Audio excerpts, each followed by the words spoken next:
Hong Kong, Macau and China will lift all COVID-19 restrictions for cross-boundary travel, including a PCR test requirement and a daily quota from next Monday, putting an end to 3 years of strict isolation.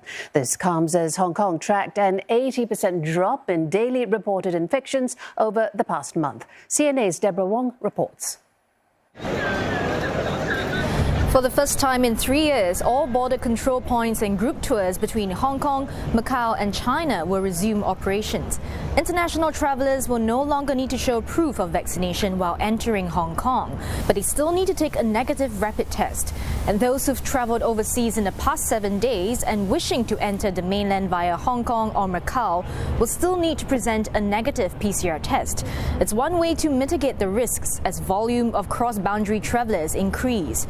So far, about 16% of infected cases come from the mainland, a figure that authorities say they can still manage. And authorities have also once again rejected suggestions for an independent committee of inquiry to assess the government's pandemic response.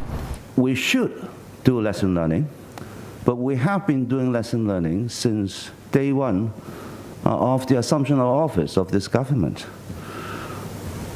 And we are doing it very regularly. Otherwise, we will not have introduced different measures to resume normalcy.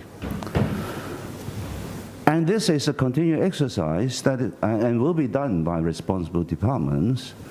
Since last July, Hong Kong has reduced quarantine periods before lifting it for COVID-19 patients entirely at the end of January.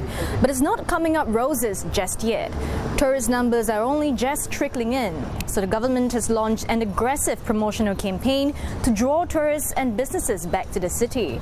It's giving away 500,000 air tickets for free and rolling out about 200 events this year. It's also hoping that the full resumption of cross-boundary travel with China can spur economic activity. China is, after all, Hong Kong's biggest trade partner, and the past 3 years of intermittent lockdowns have led to frequent supply chain disruptions. Deborah Wong, CNA, Hong Kong.